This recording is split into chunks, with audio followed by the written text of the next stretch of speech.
everybody, happy Tuesday and welcome to my channel. Today we'll discuss, of course, Russia. There's a new law that's going into effect in Russia starting January 1st, 2021. And I'll explain why this law is important for a lot of people and what it means overall.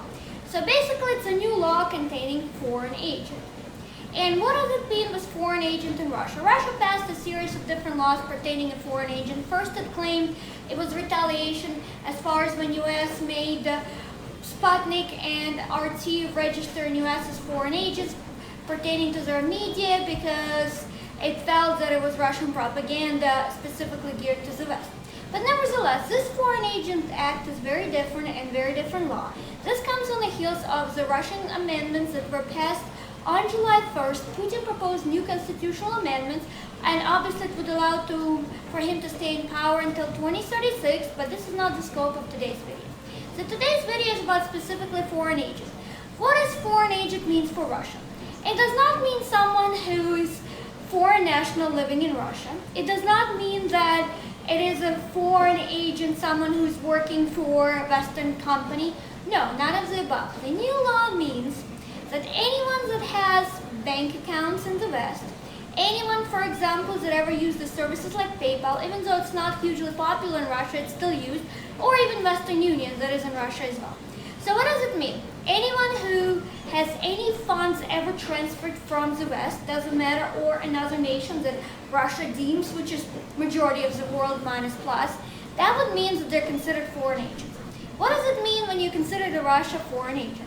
For example, if you decide to run in the Russian municipal election, federal election, to the Duma, anywhere else, yes, you'll be allowed to run. However, 15% of your flyer, of any online publication, any type of materials, would have to have 15% out of the whole space written in large bold letters that you're a foreign agent.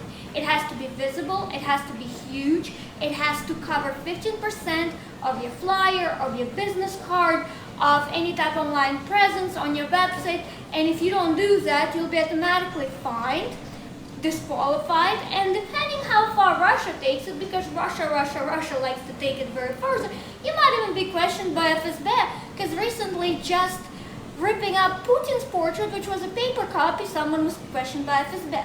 So this is part of the foreign agent scenario. However, it reaches much further than that. For example, there's a lot of Russian channels, for example, on YouTube, that are in Russian, and one of them, everybody heard about Navalny being poisoned. So, for example, Navalny TV. From now on, they'll have to have foreign agent banner because they're still registered in Russia, and they're broadcasting from Russia. Even though YouTube is not Russian social media platforms, they would have to have them. And a bunch of other channels that would actually have to have them. And without them, they could be blacked out by Russia. Yes, they could use another IP, they could end up even going to the dark web, they can do a lot of different things, but nevertheless, that's the restrictions they have. Furthermore, there's additional what it means in regards to the new Foreign Agent Act. All that it means too, anytime transactions happen, you have to disclose it to Russia. Russia already controls majority of financial transactions as it is. Even to register in social media in Russia, you have to provide a copy of your passport. The provider has to verify it. It cannot be prepaid cell phone. It has to be your original number registered to you in order for you to be registered. You cannot post anonymously. You cannot have any of those type of functions. And also this is coming on the heels that intranet is going to happen in Russia as well. However, Russia has been slowing down on that. There hasn't been much talk about it at present because there's so many situations right now. Belarus was a heavy topic, Nagorno-Karabakh. There's a lot of different things. Moldova now, which Russia doesn't really particularly care for, because Sandu got elected, she's more pro-Western versus what other candidates they had. But nevertheless, this Foreign Agent Act, what else could it entail possibly besides what's written? To interpret it even further, that would automatically mean that people will be scared because having a title of a foreign agent means that you're pretty much working against Russia, and for social engineering purposes, you're pretty much treasonous individual or possibly do not have Russian interests. That is psychological too. So a lot of people who are not deeply involved in Russian politics or Russian laws or what has been going on, they would automatically assume that the person is actually not representing Russia. And who is going to elect a foreign agent? and then it does not disclose further. So let's say, hypothetically speaking, a foreign agent was able to be elected somehow, somewhere. What would it mean overall? Will Russia allow them to be present on certain debates, or how would it work? Right now, the verbatim is very small and not very specific, but I think it leads to further connotation. I think what will happen, and I'm speculating right now because clearly this law has not been tested fully because it's only coming in effect for January 1st.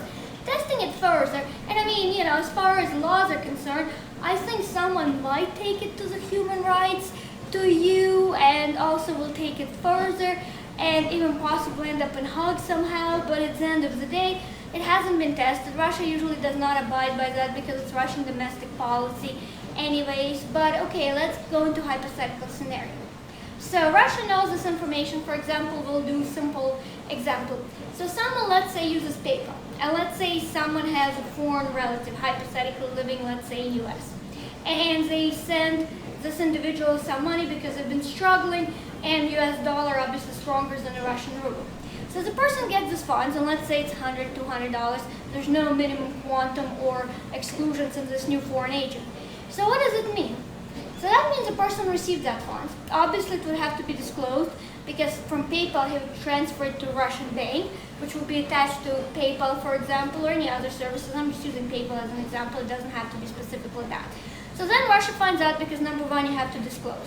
If somehow Russia finds out because the banks will be monitoring, would it mean that on their social media profile now it would state that the person is a foreign agent, for example, Kontakte or other Russian social media platforms?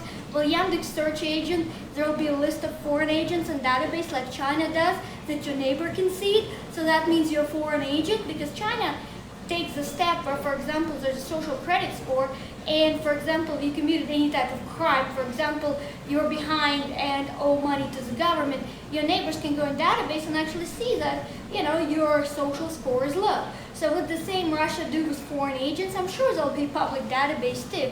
I mean, that's the next step besides having an internal one. So clearly people will start worrying. So it's basically like the old days of KGB. When during Soviet era, all the neighbors spied on each other, people reported any unusual activity, or for example, at the time, if anybody listened to Radio Svoboda, Radio Liberty at the time, for the news or any type of information, they would be possibly questioned by KGB if the neighbors basically snitched on them or anything like that. Would the same start going with foreign agents? Even though right now the verbatim seems mild, and a lot of Russian populace is not taking it seriously because there hasn't been as much discussions about it, but there should be, especially what's being announced. So deciphering it further, you can see where it's going with Russia about foreign agents. It's not about working for international companies, as I mentioned. It's about controlling and going back further into the Soviet era. The verbatim just changed, and these amendments to constitutions that Putin proposed, that's exactly what they were leading back to the KGB era and how the foreign agent is interpreted. It's no longer retaliation what the West does or what USA did to make RT and Sputnik and CGN Chinese national networks register as foreign agents in US. As far as broadcasting, it's taking it much further and much deeper than could everybody think, and this is what the interpretation coming. So please click like, please subscribe to my video. You can also read my articles under Kristina Kitova at communalnews.com. I would love to know everybody's opinions. What does everybody think? What do you think the next steps will be? Would love to have a discussion about it. Please post comments, please share my video, and thanks for watching and have a great Tuesday. Thanks again, everybody.